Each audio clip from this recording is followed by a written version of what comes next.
Hi, I'm Alice, and be ready, because the shit's about to get spooky. Today we'll be talking about a terrifying Russian cult that is still active to this day. But before we get into it, I'll do a quick rundown of what cults are. A cult is a group of organized followers under the spell of psychological manipulation. Almost always there is a powerful leader. Members of the cult have unusual religious or spiritual beliefs and live in isolation from the rest of the society. But beware, sometimes they live among us. I've deep dived into cults before, like Scientology and 12 Tribes. Shout out to Reckless Ben. But this organization I'll be covering today is quite unusual. By the way, a little disclaimer. This video is for educational purposes only, and I mean no disrespect to anyone that I talk about in this video. Now let's get into it! Radistea, or Institute of Rhythmology, is an international organization founded in the 90s in Mias, a town in Ural region. The founder of the institute and a cult is Yevdokia Marchenko. These days she goes by a different name, Luchezarnova, which is very interesting. Luchezarnova derives from a word that is translated as beam of energy or beam of light. And members of the cult genuinely consider her to be a light, a god.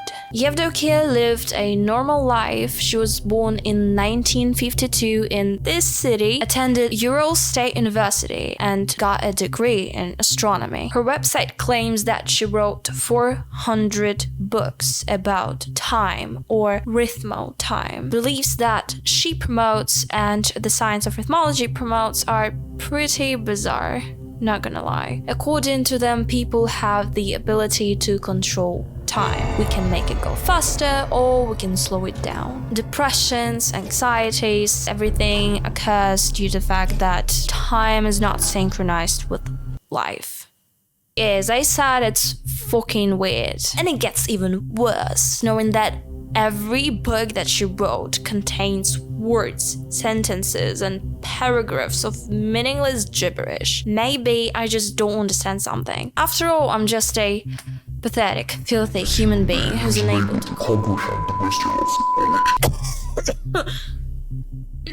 I don't know. The members of the cult believe that everything can be solved or cured just by reading magical poems or rhythms that Yevdokia wrote herself. Somehow they hold supernatural powers, and if you read them, you'll become younger, stronger, you'll change your blood type, and even levitate.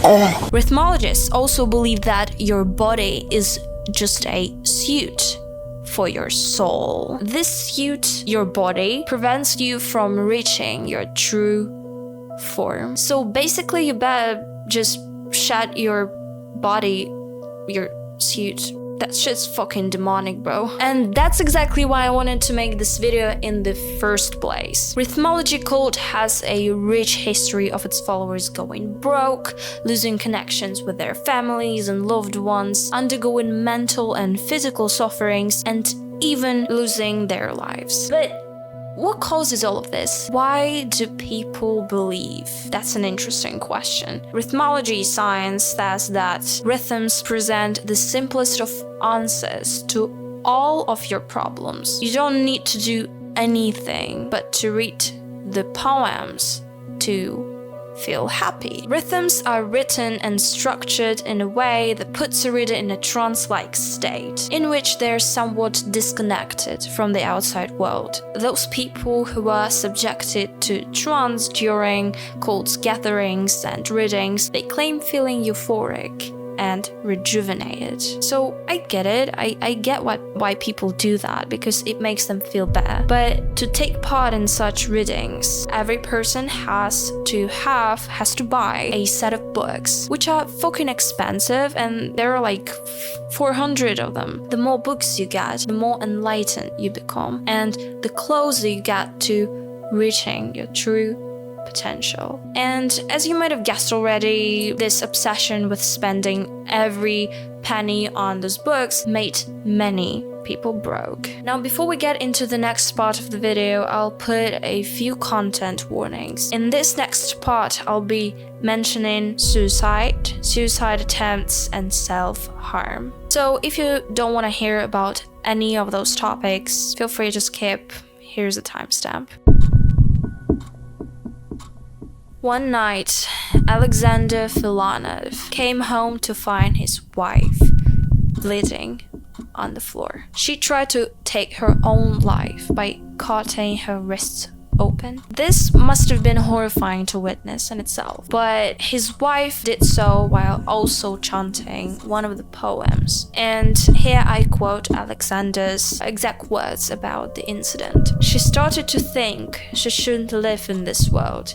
Her physical form, which rhythmologists call a spacesuit, prevents her from touching the light. Fortunately, the woman survived and was put in psychiatric hospital, where she got diagnosed with manic depressive psychosis, which is also known as a bipolar disorder. Now I'll tell you two different cases, but they are horrific. On September 9th in 1999, at a clearing around Beloyarskoye Reservoir in Sverdlovsk region, a 44-year-old woman set herself on fire. Police claims that Yevdokia's book and a suicide note were found in woman's bag. The contents of the note remained unknown. The same year, two teenagers attempted suicide. The record says teenagers left an open rhythmology book on the table at their apartment. The pages contained a poem that was about making a sacrifice. I tried to translate it, but didn't make any sense because there's no sense in this, but this is what I wrote down. Look at the art of sacrifice, how silence perishes for the sake of sound. Do you hear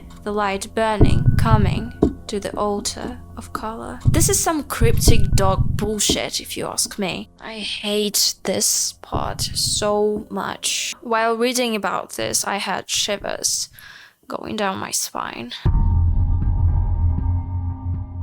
On the 21st of June 2000, 7-year-old Kenan Mustafayev and 10-year-old Yaroslav Chepkov were sent to a summer camp located in the Republic of Bashkortostan. I'm sorry if I pronounced that wrong. This camp was obviously held by our beloved cult. What could possibly go wrong? Everything did go wrong. In the records I found, the camp was described as pure hell. 62 children that stayed there were poorly fed, lived in horrible conditions, and were forced to do hard manual labor in the heat of the 35 degrees sun, which is about 95 Fahrenheit, I believe. But holy shit, that's already too damn hot to do anything, but children had to do labor in the fields. I just can't imagine how they survived there. If they refused to do work, if they refused to go in the fields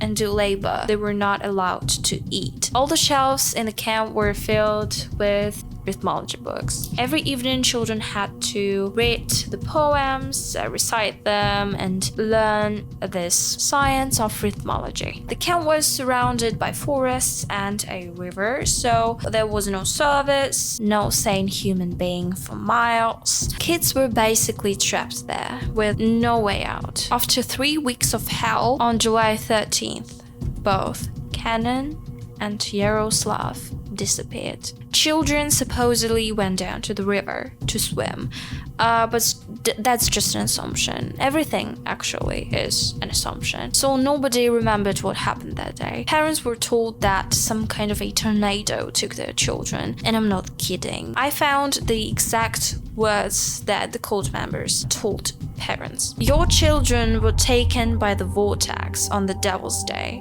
on the 13th day of the month.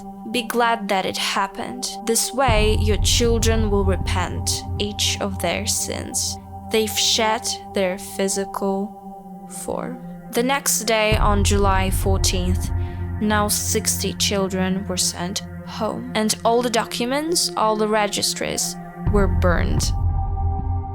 The body of a young boy was found in the river on the 17th of July. Both the police and the cult members assumed that the body belonged to Yaroslav, though they were the only ones who assumed so. Yaroslav's grandmother Julia did not identify her son at first. She thought he looked different, and the scar from appendectomy wasn't there. Eventually she recognized her son, everything's fine, but that's quite suspicious, in it? Scars don't disappear overnight. They don't disappear at all because it was quite a serious surgery. The police records of this case state that the body of an unknown boy that was found was 142 centimeters tall, which is 4'6", and that is 27 centimeters taller than Yaroslav was when he disappeared. Also, the boy that was found had long blonde hair, while Yaroslav's hair was dark and short, so clearly it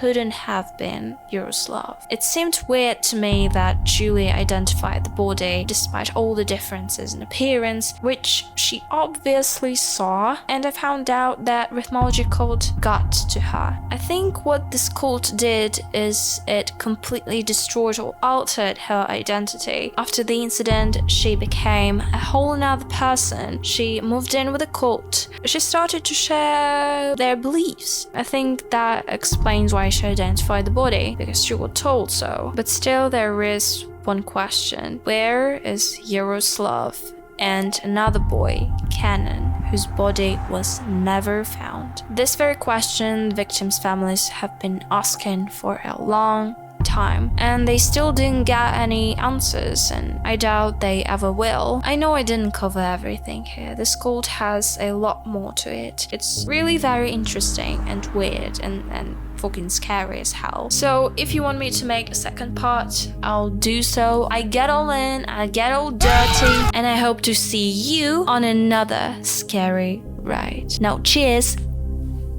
Oh my God.